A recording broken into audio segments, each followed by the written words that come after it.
Welcome to Nice Ashes. I'm Nate. I'm Mike. We're here smoking some more cigars. We're both face to face. We can gaze into each other's eyes. That's right. And regale you with random bullshit. That is correct. What are we smoking today, Mike? This is Rocky Patel The Edge 6-inch torpedo. And, yeah. I'm excited.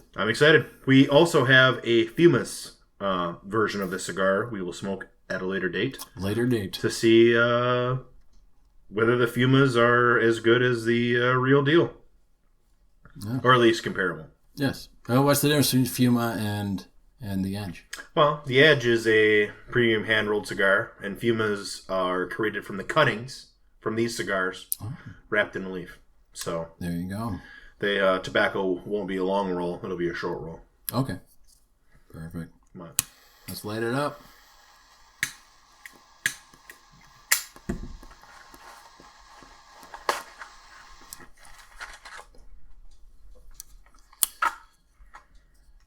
We got to get Mike on board with my lighter. He's been having lighter issues. He's matching it. It's the temperature. My lighter doesn't like it. Too chilly outside. Yes. My lighter doesn't like it when it's too chilly either. But normally I just hold it in my hand for a little bit.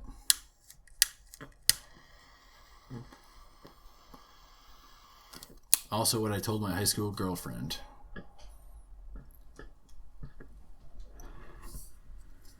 Well, for those of you who watched our last episode, you saw my lighter. And it's a Zippo with a insert by the same company that Nate's lighter is made from. It's a Jetline lighter. And I really like it. I had a Zippo branded torch lighter. Didn't like it. It's trash. Jetline is good. Yeah, I like the Jetline. I've got the 3-butane jet engines, as it were, on my lighter. And it's got the little mirror. Doesn't work a whole lot. I mean, the mirror is fine, but you really got to awkwardly kind of position everything to see. So the mirror is not the selling point of the lighter, just the 3-butane torches. Mine's a double lighter, and I like it. Summertime lasts me a couple weeks, usually. Yes. So this episode, and actually, you know what? Initially, just 2 puffs or 3 puffs in. Not harsh at all. No. Really digging this cigar. Yes. That's a Rocky Patel. Rocky Patel. We usually smoke good brands here, even though we're going to do some bins occasionally. Yeah, occasionally. But, yeah, it's a very good cigar. I've never had this cigar before. Me either. And it's interesting because I just wanted to mention a couple puffs in. Tastes fantastic. Not the same as the Whiskey Row from Diesel that we smoked. That one was very, very harsh to start, but it really came into its own at the first inch or so. I would say, yeah. This one, I don't know. This one I'd be like, great. Right off the bat. Right from the get-go. Yep. This is potentially going to be as good as the La Gloria Cubana. That one was really good. Mm-hmm. We might have to go back and revisit that one. And then we certainly can, because I have back to back. I have some in the humidor here at the house. So we also have the Series N to try out. Yes. That interestingly has an N on the wrapper. I don't know how they did that, but they wrapped an N onto the wrapper. Yeah. We'll have to take a deeper look into that in the future. But this episode, we're going to talk to you about cigar cutters. And as you know, if you've been listening to us for any amount of time, Mike rocks the V-cut, and I just do the guillotine. I do. But he's been really promoting the V-cut, and despite us having 3 episodes together face-to-face, has never once offered to V-cut my cigars for me. So he also never asked, so... For shame. For shame. We are drinking Lugavalen, 8-year single malt. Cheers. And also some Harp. As one does. So. So Mike said he's been doing a lot of research on cutters. I have. I've been eyeing some fancier V cutters, similar to what Mike rocks. Yes. I have a Calibri V-cut. That's my main cigar cutter. Rose gold, of course. But I've been thinking about getting a straight cut. You have? I have. And Zakar makes a couple different cuts. They make a 70 ring gauge one, which I was really interested in. Okay. And Calibri makes a standard cut, and then they have various combinations of the two, which I can understand why people would want that, but I don't. I already have a V-cut. I just want a straight cut. And I think I've gotten down to, I think I'm just going to get the exact same cutter, but a straight cut. So a Calibri S cut. All right. I like this Calibri a lot. It served me well for many, many years. It's very fancy. It's got the kind of the spring release, right? Yep. To open it up. My cutter, I don't know, stainless steel. It's a Cuban. I don't know much about it other than that. It's got the little like torpedo hole. So you shove the little torpedo nib in there and it'll cut it. I've always had really good cuts with it. It's a little bit bigger gauge than Mike's. We smoked, not on the show here yet, but we will, some Asylum 13s, and they were girthy bastards. They were. To put it mildly. And they were wonderful, by the way. They were. They were so good. Truly wonderful. But my cutter handled them. It was the max of what my cutter could handle. And Mike had to borrow my cutter to cut his. So I think there's that to consider when you're buying a cutter, too, as well, that you need to make sure that it will handle the gauge of the cigars you're smoking. Absolutely. And I smoke a lot of different gauges all the time. Yes. And I even cut my torpedo today with the V-cut. Yeah. It doesn't. But he only did a one cut. He didn't do the cross cut like he normally does. I did not do the cross cut. Because it's a little narrower. Yep. So the one you're looking at, would that be handle a bigger gauge? Or would it be the same gauge that you have currently? I believe the one I was looking at will do a 68. Okay. Yeah. The Zakar cutters, which is why I was really interested, will do a 70 and cut a 70 in half.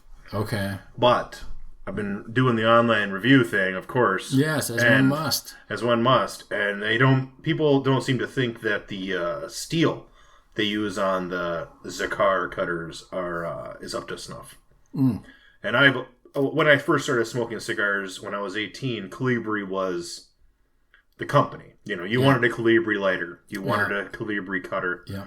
And maybe it's still true. I don't really know. But I like my Calibri cutter. I would recommend it to anybody.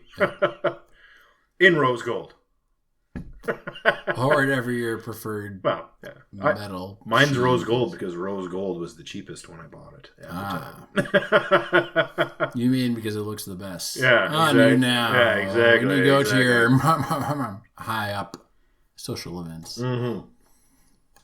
I also have a pink bowling backpack. Which we've talked about. But we didn't really, you know what? We never did get into Dan. Oh, did we not get into Dan? I thought we did. No, we briefly touched upon Dan. Dan and Natalie. But we talked more about the old man that accosted us on the street. Yeah, the Nice Ashes guy. Yeah. The Nice Ashes guy, which is where we came up with the name of this podcast. Mm-hmm. Because we're super original and can totally create things out of our minds on a whim. Absolutely. But let's talk about Dan for a little bit, and we'll go back into cutters. Absolutely. So I went over to Nate and Sarah's for a weekend. Yes. What a weekend it was. It was a very interesting weekend. My Sarah was working. Had to have been, because she wasn't there. Yeah, if you were even with her at the time. I think we were. It might have been so long ago. It might have been pre-Sarah times. Maybe. We've been dating for several years now. Yeah. I don't know. I've known Mike for longer than Sarah and Mike have been dating, and he never proposed to me. That is true. But anyway, I was visiting for a weekend, and we decided to go bowling. We decided to try to go bowling. Yes. Yeah. And so the bowling alley was probably a half-hour walk, something like that. So we lit ourselves a cigar, and walked our happy asses over to the bowling alley. As one does. As one does in the middle of winter. Yeah. But the problem is, it was longer than half an hour, but shorter than an hour. And so by the time we were done with our cigars, we still had a ways to go. And I overestimated the amount of time it would take us to get to the bowling alley. So we lit us up a second cigar. We did. We were standing outside of the bowling alley in winter, smoking a cigar. In Minnesota. As one does. As one does. And this guy came out carrying a doggy bag, or, the styrofoam, like, to-go food thing. Yep. He came out. He almost walked completely by us. He did. And he was, give you a visual. Long hair, beard, Vikings jacket, sorrel boots tucked in. Yeah. And he stops and starts chatting. Looked pretty normal for an average Minnesotan. Pretty much, yes. If you wanted to visit Minnesota and be accosted by a native Minnesotan, this is what they would look like. Yes, it is. Yeah, dirtball. So Dan starts talking to us. Yeah, and he chats us up. He told us a Bill Hicks joke or something. Well, this was the greatest part of the whole thing. He goes, hey, do you guys want to hear a joke? And we're like, well, we got, so much left on our cigars, we might as well. Like, would you say no to a joke in the bitter cold Minnesota winter? No. Like, if you're going to entertain us, man. And he goes, okay, let me tell you a joke. But it's not my joke. It's not my joke. Somebody else's joke. I watched him on Comedy Central or whatever. And he tells us this joke, which I think he handpicked just for us because of Mike's pink backpack. Potentially so. Because it was a homosexual joke. It was a homosexual joke. Yeah. It was. Yeah. I don't remember how it goes. I don't particularly remember how it goes either. And he did not land the punchline. No, because he incorrectly assumed that we were homosexual life partners instead of heterosexual life partners. Apparently so. And then I know that he asked us our favorite colors. Yeah, he did. And his was purple. His was purple. And then he didn't even have to ask Mike's. He didn't want to hear Mike's because he knew Mike's was pink based on his backpack. Because the backpack is a choice you make when you buy the backpack. Absolutely. You don't happenstance into a pink backpack. Yeah, you don't buy the pink backpack because it's half the price of the blue backpack. Matches all your other bowling equipment because all your bowling equipment is, Strike Force Royal Purple. Yeah. Culpeper Royal Purple. They are actually, yeah. I always have the Royal series other than my bag. Yeah. But it was funny because he didn't even finish the joke, and his girlfriend / fiance / wife came out, and he had previously, we said, hey man, don't people need you inside? He goes, oh no. And then his girlfriend, we'll just say girlfriend for the sake of this podcast, NASCAR Natalie, she comes out. she looks at us and goes, oh my God, I'm so sorry. Is he bothering you? Whatever. And we're like, well, he hasn't finished the punchline of his joke yet. And she kind of did the eye roll, like, oh my God, I know where this is going kind of thing.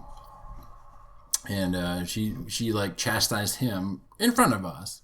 What are you doing? We're all waiting for you. We are all waiting for you. We are all waiting for you. Yes, and this is important because later in the story, you will get the twist. But not now, but later. So she said, we were all waiting for you. And we said, well, he's not bothering us. We would like him.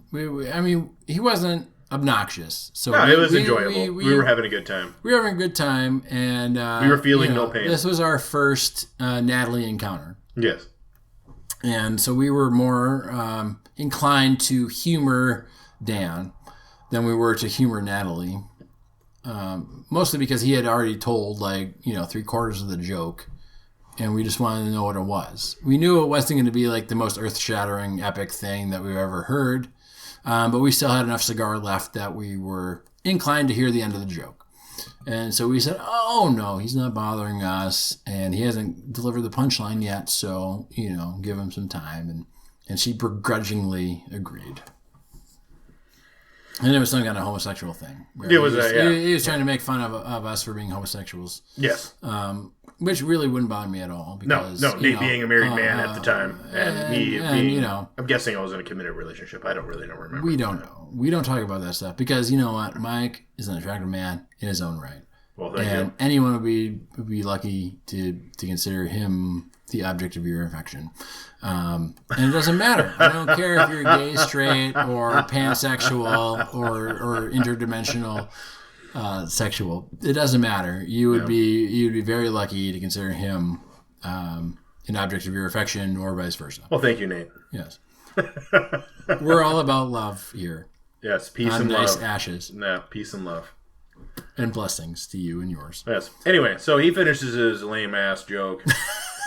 And, which is mostly making fun of homosexuals. Which was mostly making fun of homosexuals. Which kind of bounced off us because we had our gaydar up. Is that the saying? I don't know. We're comfortable in our sexuality. We don't care. Mike's got a pink backpack. We're in the Twin Cities. Nobody should be accosting us because we're gay. Right. We're not gay. It's fine. But if we were, they shouldn't be accosting us anyway. Right. Either way. It's a non-issue. In any case, it's a non-issue. Dan must be from a small town where Mike and I grew up. Dan was definitely of Hillish descent.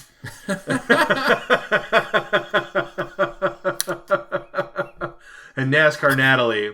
Well, NASCAR Natalie had a big NASCAR shirt on. Other thing.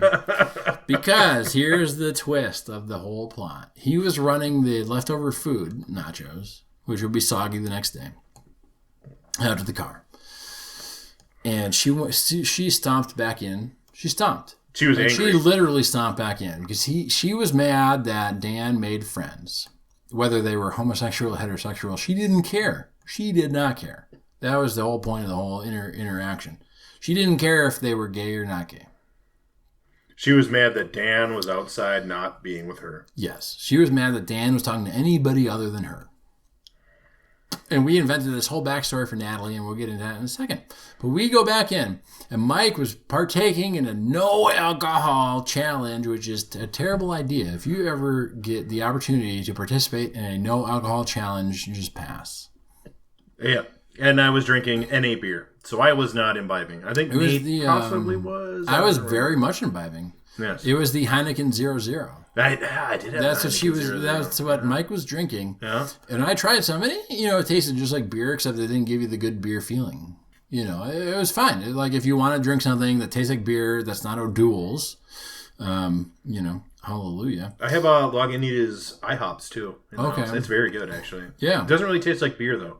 Okay. Yeah. It's like, so there are alternatives to the O'Doul's. Yes, let's just say that. Absolutely. Like if you want to drink 0-0 beer, you can do it. I don't know why. My brother drinks it. He's a big fan of the non-alcoholic beer. Yeah, I mean that's fine. I'm just saying if you want to do whatever you want to do. Absolutely. If you're gonna drink beer, you just drink beer. If you want to quit beer, just quit beer. It's kind of like the people that try and quit smoking by going to vape. I've heard, and I mean, like on a video on the internet. So whether it's gotta true be or true not, that they made whiskey that has no alcohol in it. Then that's not whiskey. Man. What's the point of drinking whiskey without alcohol? I don't like whiskey. Exactly. I mean, I do like whiskey.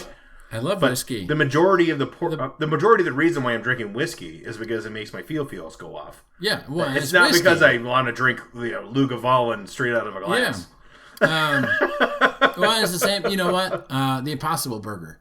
Mm-hmm. If you want to eat a cheeseburger, eat a fucking cheeseburger. You don't eat a vegetarian. Want to try to beat You know what? Cheeseburger. We have the black bean burgers from Costco. Yeah. They're not trying to be a burger. It's like black beans pressed into a thing. Delicious. I've had very delicious black bean burgers from my brother. Who lives in the yurt. Yeah, yurt, sir. And they were fantastic. And I generally dislike beans of any kind except green beans because beans in their natural form just kind of taste like little sandbags. Like just little sand. It's not the taste, it's the texture. You know what I mean? It's the texture for me. Like honest to God. And I like beans. And mushrooms, I don't like mushrooms. I love mushrooms. If they're chopped and diced finely, not a problem. But I'm not eating like a fungus. Like it's spongy. Like I don't want to and put them on a sandwich. I don't want to taste the texture. I don't want to feel the texture in my mouth. It's a texture thing. It's not really a taste thing. I cook lots of things with cream and mushroom. It's great. Phenomenal. Love it. If you're just going to like serve me up a mushroom, I'm like, no, I don't like the texture of that. And that's not that uncommon from what I've heard in my independent, non-peer-reviewed studies. But it's like, it's a texture thing. And the bean burger can be great. My brother made us some black bean burgers on the grill outside of his yurt. Phenomenal. They were great. But there's a lot of things like chili. Do you have to have 18 different types of beans in your chili, or can you make do with just meat? I like bean chili. I'm not going to lie. You would. I would. Cigar update. I am officially an inch and a half ahead of Nate. As he always is. As I always am. All right. So Mike needs to talk more, and I'll smoke some more. The cigar is extremely good. Oh, it's so good. I'm not impressed because I know Rocky Patel is a reputable company, and I expected it to be good. And but you can still be impressed. Right. You're not taken off guard. It's worth the price of admission. You're not taken off guard. No, I expect a certain level of... You expected this. Yeah. And it's delivering on every single count. Absolutely. It's so good. I would be disappointed if it wasn't this good. Here's the question. Is it better than the other one we smoked? The Asylum or the Lagoi Cubana? The Cubana. It's on par. It's on par. I would say it's on par. We'd have to smoke both of these kind of like back to back. Absolutely. To really determine a winner. Yes. And I like torpedoes. I do like torpedoes. That definitely skews my perception. I don't normally buy torpedoes. I do. I like box pressed torpedoes, and I buy a lot of... I probably buy more Robustos and Rothschilds. But I like my my torpedoes as well. All right. I don't normally buy torpedoes. So it's probably one of the handful of torpedoes I've ever smoked.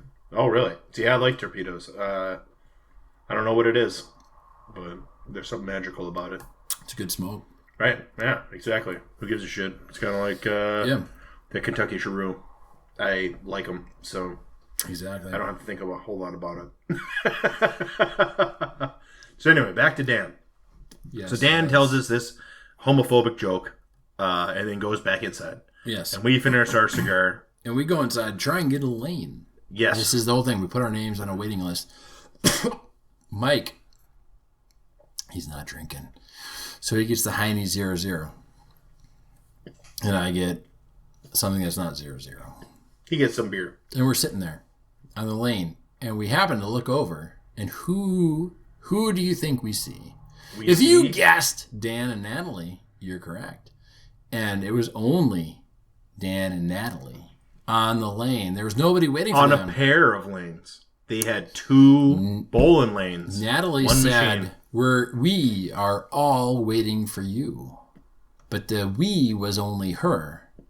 And they had a pair of lanes in a full bowling alley, which is a no-no. It's a no-no, according to Mike by the Book Bowling.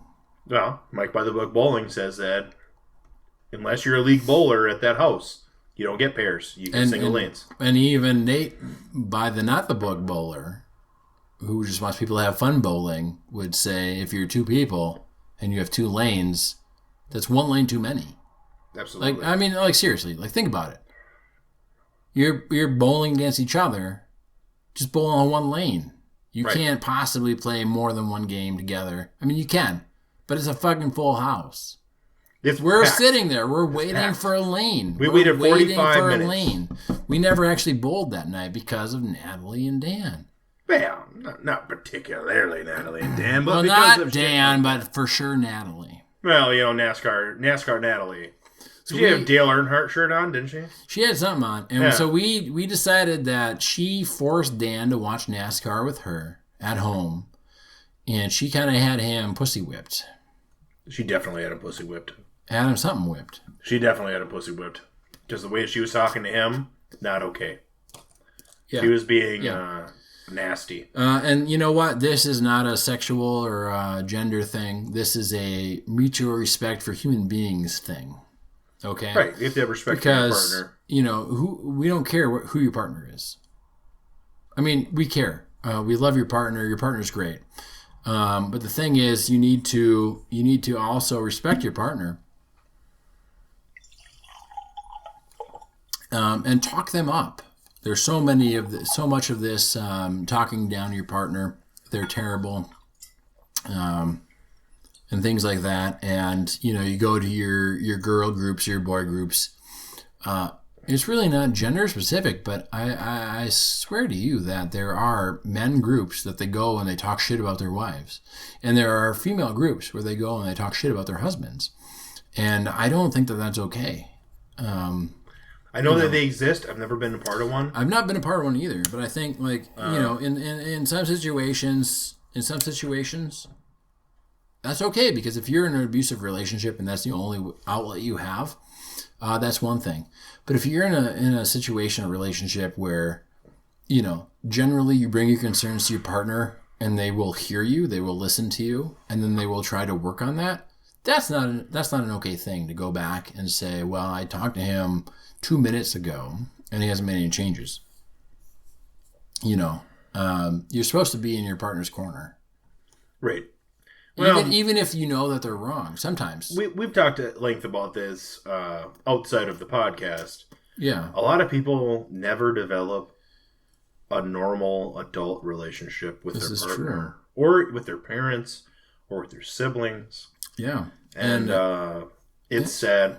Yeah. It does. It's worrisome and that people actually, don't put in the work to do it.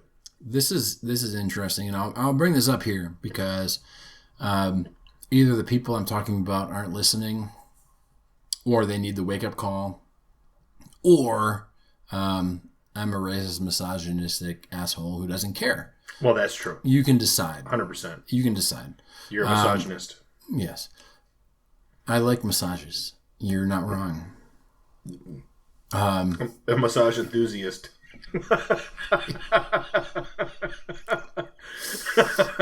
So we went, my wife and I went down to her family for New Year's in St. Louis, Missouri. And there's some very fascinating history in Missouri, especially around the Civil War. Very, very interesting. I would recommend you check that out if you're interested in history at all. Just look it up. It's very interesting. And I had no idea until we went down the first time and checked out some of the museums and things. I had no idea. Sure. It's very, very vivid and much more than you would think. Sure. Because it's so far west, not nowadays, but in the Civil War days, it's very, very west for America. But we went down, and so one of the cousins' moms is on a very, very good relationship with their daughter, the cousin. Very good. They do all sorts of things together. They go out every week and they drink and partake and have fun and enjoy themselves, and they try and abandon the father, the uncle. He's a strange character, to be sure. Very strange character. He does a lot of jokes, and it's one of those people that if you don't joke back, then it feels very lopsided. But as soon as you start understanding that he just jokes to try and give you love, even though the jokes are stupid and terrible or whatever, sure. As soon as you joke back, it's like, oh my God, it's smooth sailing.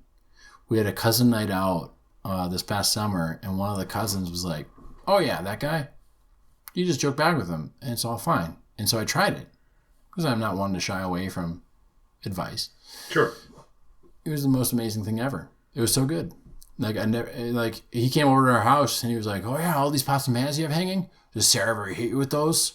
And that's a fucking weird thing to say. That's a weird fucking joke to make. This is before I had the advice. But then after I had the advice, I just joked back with them. And it was all good. It was all fine. My other best bud, outside of Mike,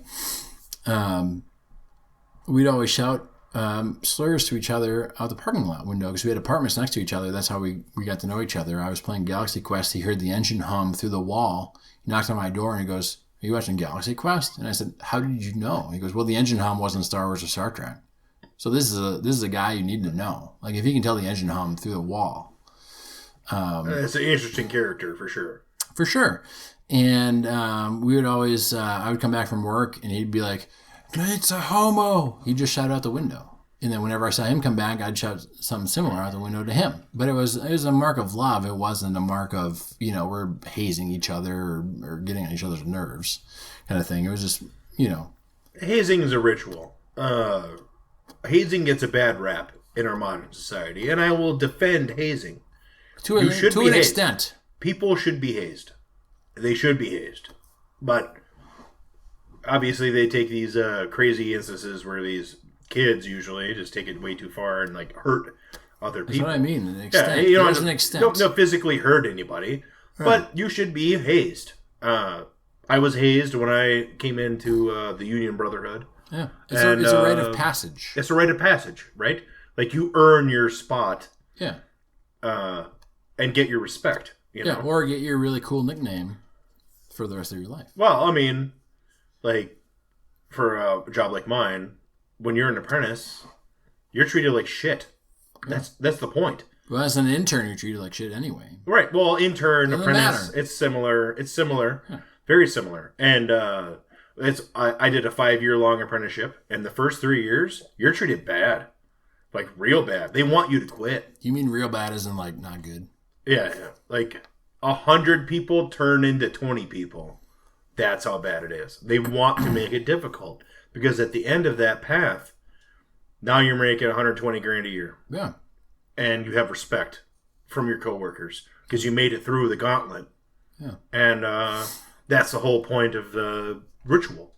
Now you're part of the brotherhood. You're a good brotherhood fella or sisterhood now. or whoever. You're a good fella now. Yeah. Now you're a good fella. And women are included. I say brotherhood as personhood or sisterhood or brotherhood or whatever you want to call it. The only non-discriminatory name for a group of people, non-gender related, has been banned by my HR company. But the true non-gender discriminatory term for a group of people is, "Hey, you fuckers." Right.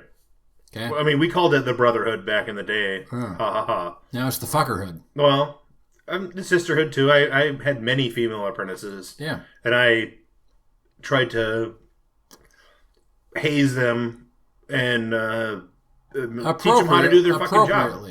Right. I mean, part of hazing is teaching them, teaching people like myself how to control their emotions. Yes. Because stress, when you're... Stress always comes up. Stress always comes up, and you have to control your stress. Have you ever been in a job where you haven't had stress? No. Exactly. And sometimes that's the point. The stress is extreme, and you have to be able to deal with that in a positive way. Yeah. And if you're going to flake out, then you need to go. If you're truly like, if you're using hazing as a positive, all right. And I worked for the Boy Scouts of America for several years, and I've been involved in the Boy Scouts since I was 6. They're not affiliated with this. They can't come and sue me now. You listen, you fuckers. You can't come sue me. But they have an anti-hazing policy for good measure. They've got a lot of policies for good measure. They've got a lot of policies to separate them from the Catholic Church and child abuse for good measure. They've got a lot of policies that I don't agree with and things like that. We can get into that later. That's not the point. The point is that if you're hazing somebody, it shouldn't be solely based on the fact that they're different or they're newer than you and you should then therefore haze them. The point is the hazing is sort of an initiation into that group. Absolutely. The hazing is an initiation into this is some of the stuff you might encounter. We're doing it kind of in a safe area here. You're brand new. We're hazing you, and hazing can be very, very negative depending on who you are and what your experience with it is. But if it's done right, if it's done by people who care about you and want to make sure that you are making the right choice for yourself, hazing can be very, very important. And it happens in all classes, in all races, in all groups to some extent. To some extent it does. Because they have certain parameters they want you to follow to make sure that you're part of their people, quote unquote. I was hazed to my benefit. And I always made sure that my apprentices were hazed as well. And it's to toughen you up mentally. Right? Because I was doing industrial electrical. Yeah. Very stressful, especially when it's hot work, which now I almost exclusively do hot work. I don't know if you've ever talked about that. You look like you do. I know, right? But now, with the job I have, I exclusively do hot work. Everything's hot. Yeah. And it's in public view a lot of times. So Mike is an electrician. Hot work means electricity is connected at the time he's doing the work. You are connecting, you are doing the work with live electricity. You're not shutting off breakers to be safe. No, you're doing it hot. You're doing it hot. You're doing it live. And almost all of the work I do is live now. And that hazing process prepares you mentally for the stress of doing hot work. Because hot work is very stressful. Obviously, you kill yourself. Kill yourself and other people. Yeah. Well, he's working with higher than 120. Yeah, I work with 480 pretty regularly. Yeah. I mean, a lot of it. It's not just it's not child's play. Yeah, and Mike's coached me, but before Mike coached me in electricity, I've been zapped by 120. Not fun. It's not a fun time. No, it's not fun at all. Not a fun time. It's bad time. It's not a good time. It's bad time. But then this was before I kind of like knew Mike as a friend. It was an apartment, and I shouldn't have even been doing it because you should just submit the thing to the apartment manager and they should come bring the guy in. But I did it and it zapped me and it wasn't fun. Like it didn't end my day. It didn't, but it was like, I definitely don't want to touch that again. Absolutely. You know what I mean? Like, absolutely. I didn't feel my life was in danger, but I just felt like I probably shouldn't touch that again. Right. It was enough. I work a lot with 240, 480 and then the 240, 120. But we do it live all the time. I have to do it sometimes. Yeah. Especially when you're doing emergency work, which is a lot of what I do. Mostly what I do is emergency work. Yeah. I go from one emergency to the next emergency constantly. That's why I'm there. Yeah. If it wasn't an emergency, I wouldn't be there. Yeah. But that sort of mental toughness that you get from that hazing ritual gets you prepared. Yeah. Well, and I think to some extent, you can sanitize and bleach a lot of things. So we just took a bathroom break, and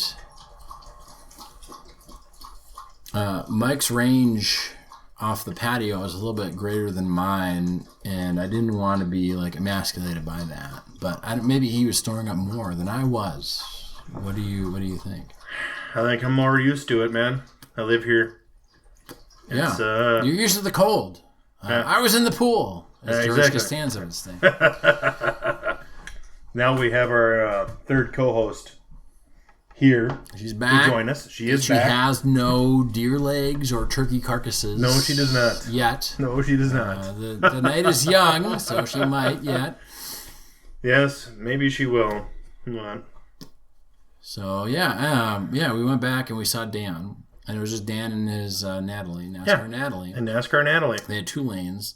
There was nobody waiting for anybody. That was the whole point. No, that's the whole point. Yeah, they were bowling on 2 lanes with 2 people, which in a full house is a no-no. And I think this lanes, they had, 36 lanes total? Sure. They're a big house. It was big. It wasn't a small, like, mom-and-pop bowling alley with 5 lanes or something. They had enough lanes where if Dan and Natalie would have stopped with their NASCAR bullshit. 6 lanes. Here we go. We're going to get into it. Always a derivation of 2, usually a derivation of 4, unless it's 6. And to me, that sounds like there's a blah, blah, blah, blah, blah, blah. There's a blah, blah, blah, blah, blah, blah, blah. But you know what? Mike takes his bowling seriously, and Mike has worked at it, so he can. Yeah. Oh, yeah. And I have not worked on my bowling, even though I have a custom ball and some dedicated bowling shoes. But I have not worked at it like Mike has. So he's got the right to poo-poo any of my ideas on bowling because I don't really have many ideas on bowling. Right. And he knows what's up with bowling. And I still always love our initiation story. It's so fun. We were talking about Ayn Rand.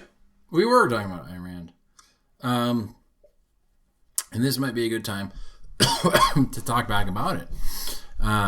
When we first met, Mike and myself, I was huge into Ayn Rand.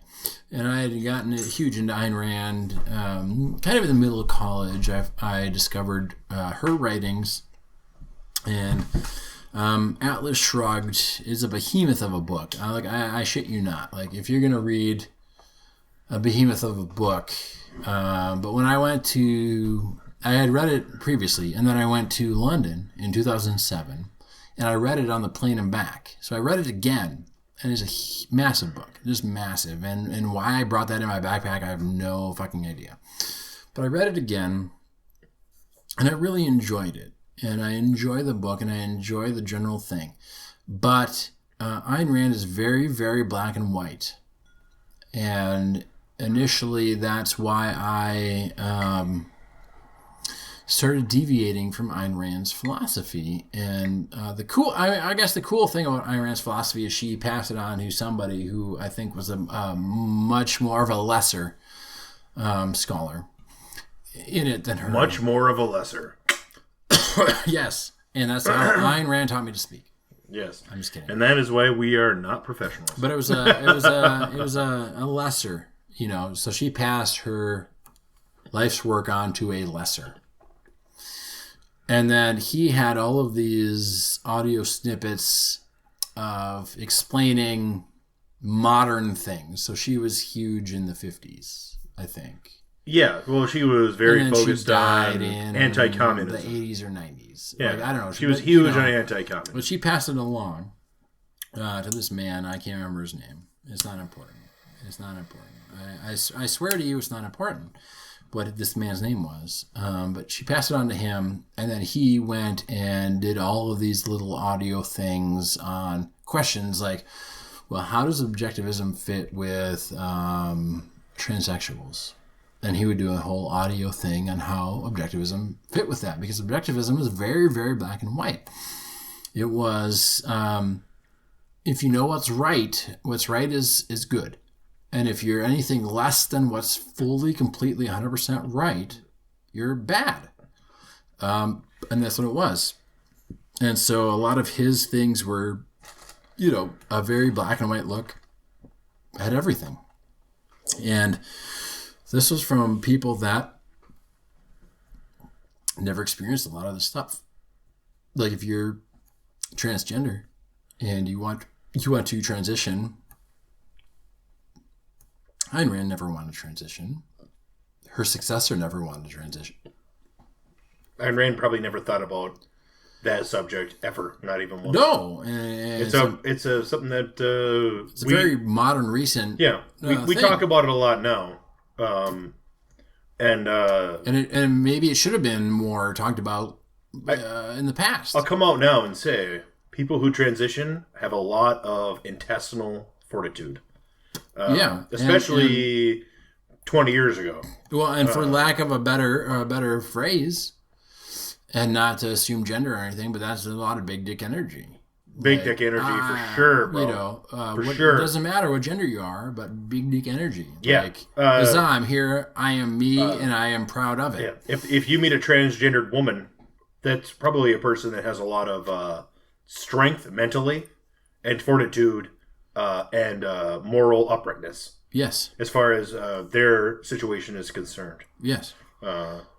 Now I know that there's a lot of teenagers who are getting in the transgender trender phase. I've heard this term. I am not sure. I am not a teenager. but I've heard the You're transgender you look just trender. like one. I know.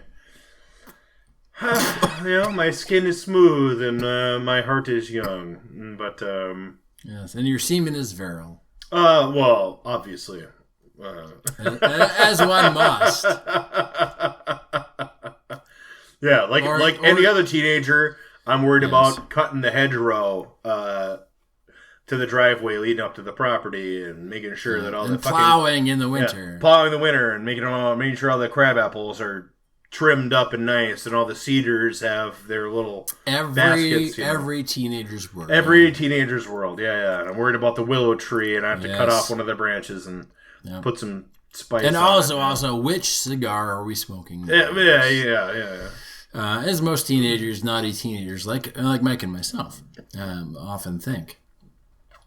But any transgender person who happens to be listening, I have a lot of respect for the trans community, because it does take a lot of mental fortitude to admit to yourself and to present to the world your belief. Yeah. And it's much more difficult than anything that I've ever had to do. And me as well. Just a fucking a white guy that has sex with women. It's sometimes not very difficult. He sometimes does. All the time, 100% of the time. It's pretty simple. Yeah, it's pretty simple. I mean, I mean now that I'm older, it's like, yeah, I'm with one woman, so yeah, I gotta, and I gotta it's tell pretty him. simple. It's pretty simple. And I have to tell him. I gotta tell him, like, dude, these posters of Ryan Reynolds in your bedroom, you gotta take them down. Right? Your wife's not gonna appreciate that. Yeah. No. Even though I think, like, in my life, growing up in a Lutheran household, it was homosexuals are the devil. Really, even Lutheran? Oh yeah, they're Catholic light. I was raised Catholic, and Catholic light.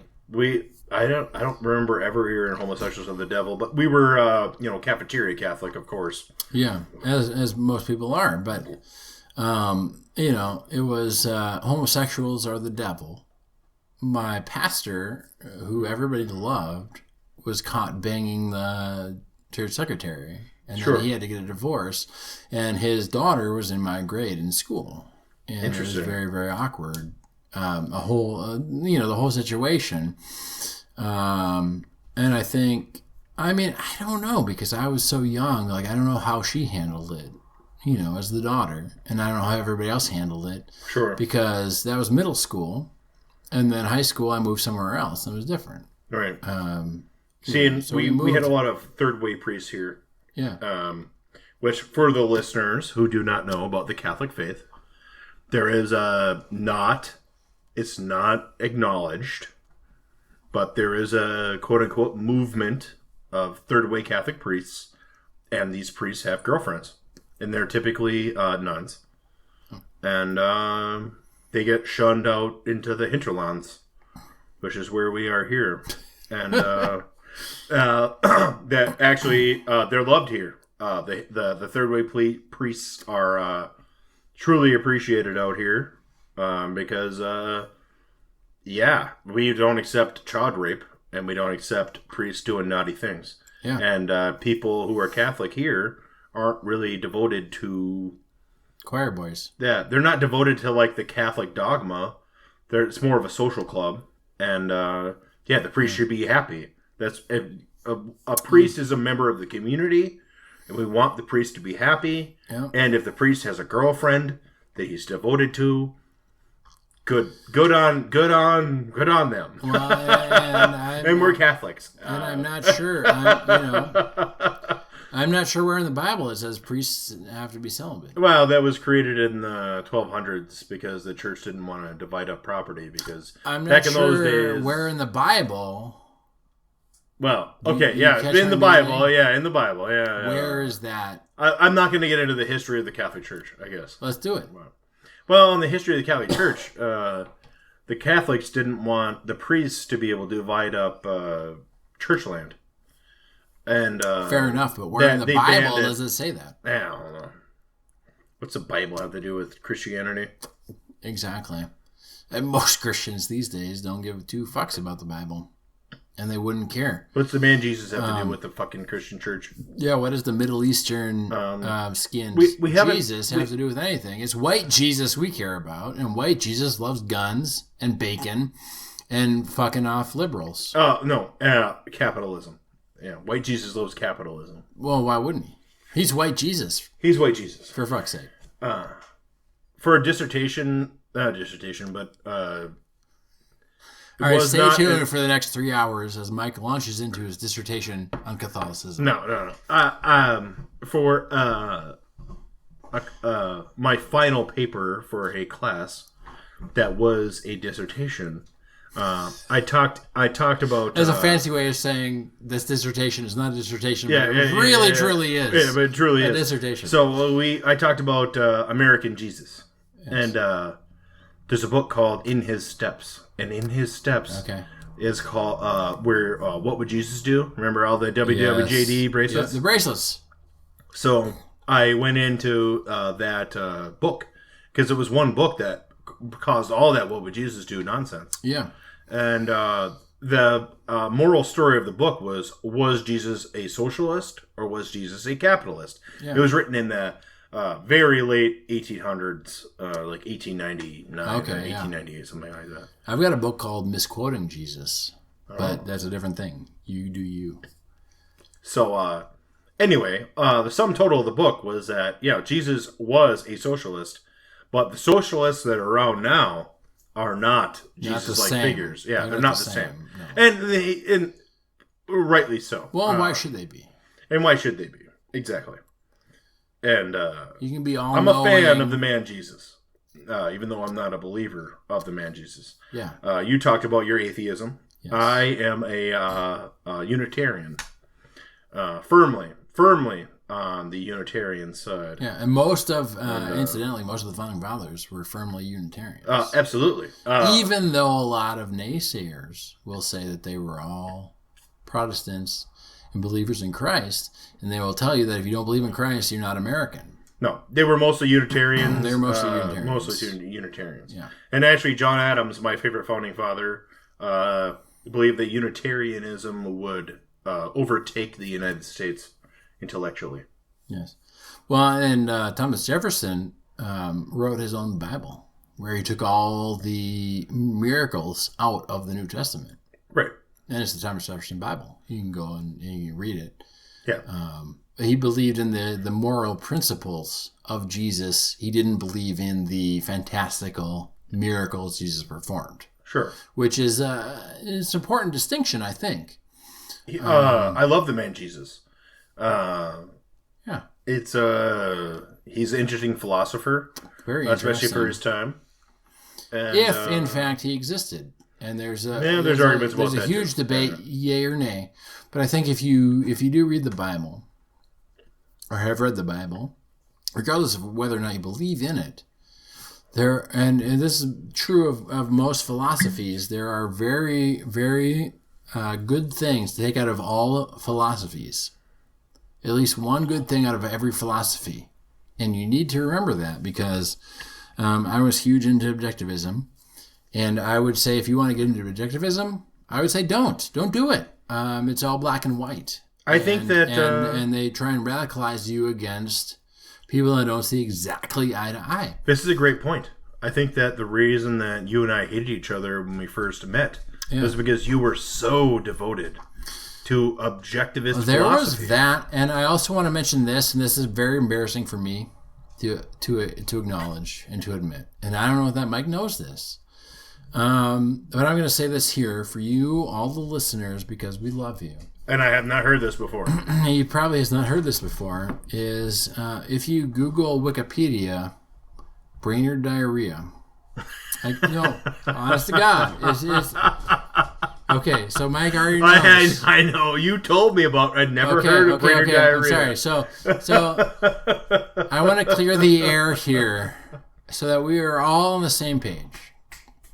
And also to prove that I don't have much to hide. Okay? Yes. I do not have much to hide. And if my weaknesses and my failings can inspire you to do better in your life, please, please, please take that opportunity to do so. But here's the thing. Is right before, and you might not have heard ever this before, is right before I came to the bowling alley with you, I had just simultaneously, like, honest to God, and this is disgusting, and I hate to say this, and I'm almost hesitating to say this because of my male ego and my pride, but I will say this now, and this will be for you, the listeners, and for Mike, my dearest friend. Sarah was like, we got to go meet my buddy Mike at the bowling alley to go bowling. And I said, great, that's fantastic. She went down to the car and started it. And what did I do? I said, I have to use the bathroom one more time. But I had the Brainerd diarrhea. Like, honest to God, I had the Brainerd diarrhea. I'm not trying to, like, the bullshit anything. You Wikipedia it, Brainerd diarrhea is a thing. Nobody knows what causes it. I had seen her out the door, the front door of the apartment. I closed the front door of the apartment, and I thought to myself, oh my God, I have to shit so bad. I ran down the hallway. I shit my pants. I honestly, honest to God, as an adult human, I shit my pants. In the hallway, it went down the jean leg, went onto the carpet floor, and I went to the bathroom and, like, just went to town. Like, honest to God, went to town. Then I was done.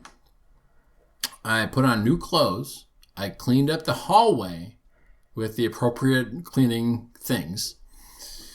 Went down to the car, and Sarah goes, I literally almost just left you. And I'm like, I just shit my pants and shit the hallway. Like, you don't understand. Like, this was a whole big ordeal for me. Bad. Yeah, it's bad. It's not a good thing for me. Yeah, it's totally terrible. Yeah. Embarrassing. Embarrassing even when you're alone. Embarrassing. Yeah, if you're not, I mean, like, I swear to God, like, I didn't want to shit the hallway. Oh, like, yeah. No, I've never had not control of my bowels, but this was a whole thing. And I did it, and you know what? I spent most of the time that night in the bathroom of the bowling alley with Mike. But I came out, was able to come out enough to bowl my frames. And it was a whole thing. So I was not perceptive enough to know what was going on with you. Who would have been? Nobody should have been, except Sarah. But she didn't care because I was hanging out with her friends. Right, and you were still fresh, as far as a couple. I was, and you were fresh, yeah. Hardcore into not fresh in the pants. I'll tell you that. But I shit you not. Like, I swear to God, I don't know if you ever heard that before. But I did. I shit the hallway before I came out and met you the first time. You never told me you shit in the hallway. Well, it's embarrassing. It is embarrassing. What am I supposed to do? You know what? It happens, right? I thought for sure I had IBS. Sure. But it turns out I didn't. Yeah. And it was the Brainerd diarrhea. The Brainerd diarrhea. I've never freaking heard of that before, ever in my life. It's not Wikipedia. So it's got to be true. But, like, for whatever reason, for that, like, I don't know, 6-month period, I had the absolute worst shits. And I was always very like, where am I going? How long is it going to take to get there? Because I'm not going to make it. Like, bowel wise.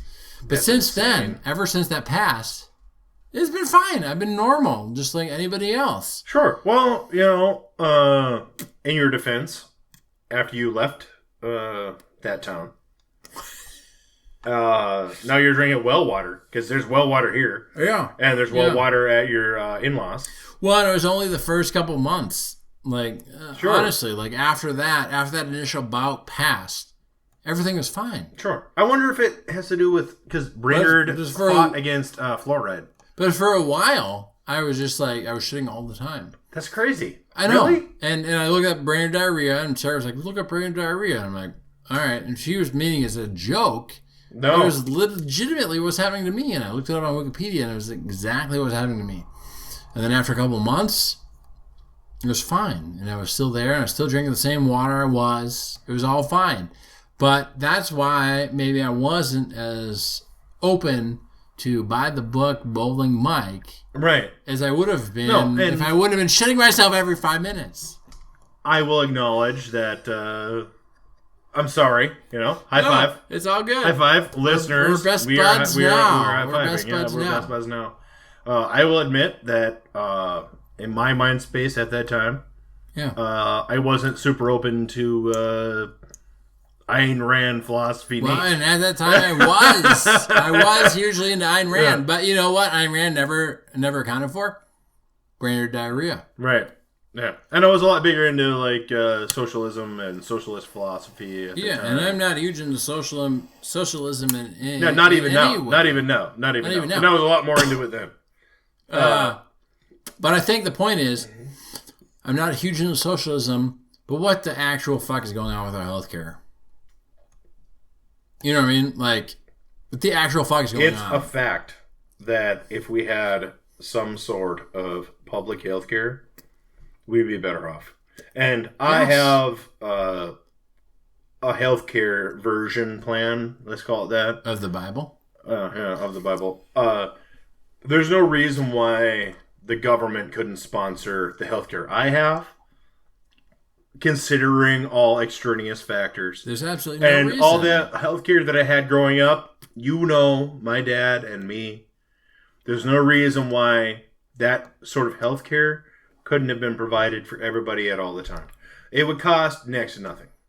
By comparison to what we're spending now on military, on the homeless population. I mean, that's a fraction of the military budget. I've heard consistently that it would take $20 billion to house the homeless in the United States.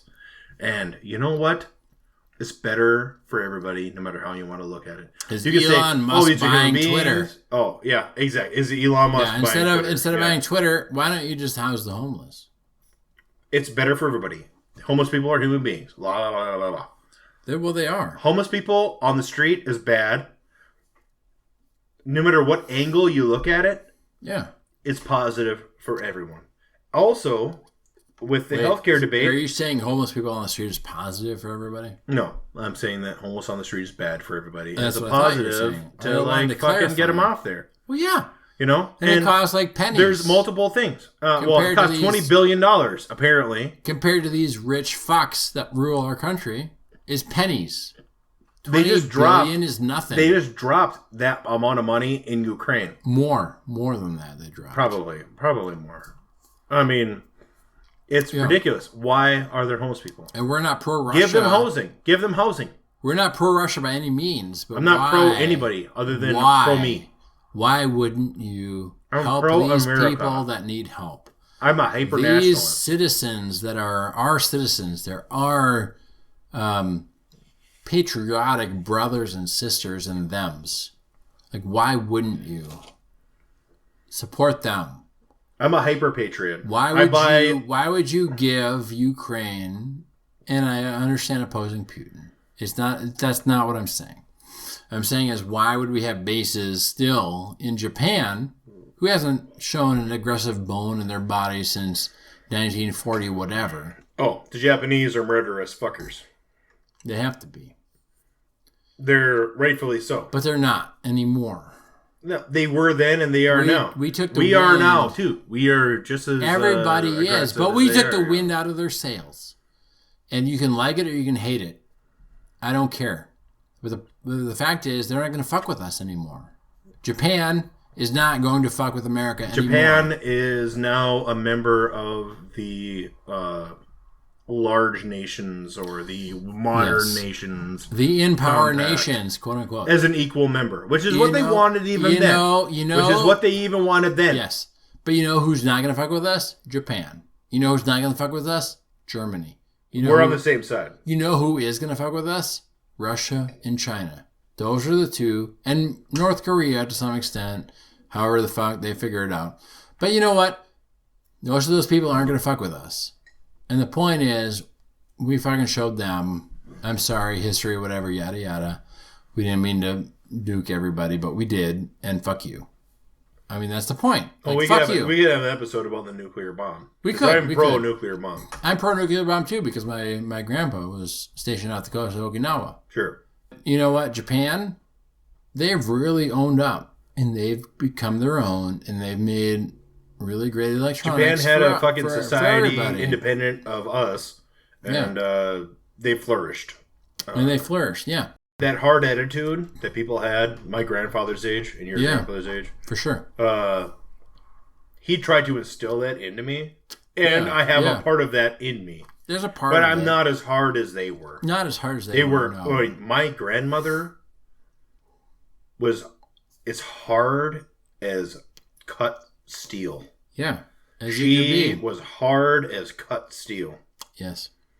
And she was a nurse, and her husband was a World War II vet. Yeah. And she was very serious about everything. Yes. There was no joking and fun. Yeah. Not at my grandparents' house. No. My grandfather was fun. My grandmother was not fun. Yeah. She was mean. Yes. Straight up mean.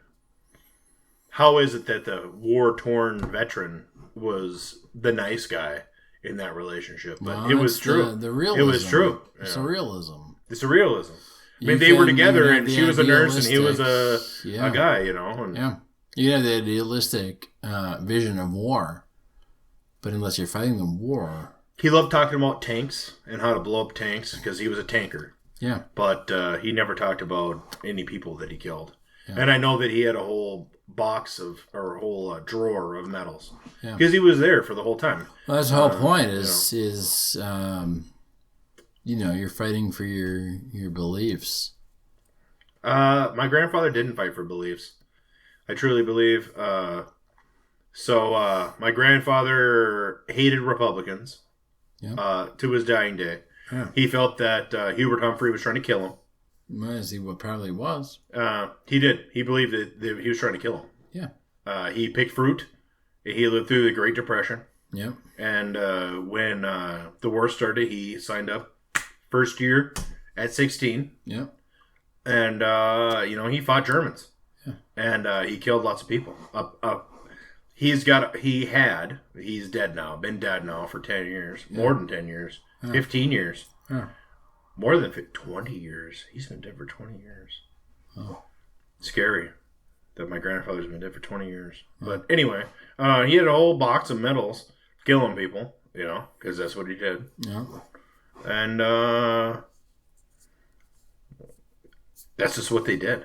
There was a whole generation of people that didn't know they were born to kill Nazis. Yeah. But my grandfather was one of them. That's what he did best. Yeah. He wasn't a good welder, and he wasn't a good railway worker, and he wasn't a good mason. Mm-hmm. But he did kill Nazis really well. There's a touche. Right. He wasn't a very good husband or a very good father. He was a great grandfather. Yeah. But he was old enough to... Except his put all that stuff fucked up shit. Let's do a cigar check. I am done. He's done. What do you think? Very good, very smooth, good. Even cigar throughout the whole thing. Me too. This is a great cigar, and I encourage you to try it. Yeah, you should try it. Give it a go. Nate has 3 inches left? 2.5. 3. I highly recommend the Rocky Patel. Let's do the Rocky Patel. Thank you for listening. This has been Nice Ashes. Have a good day, No.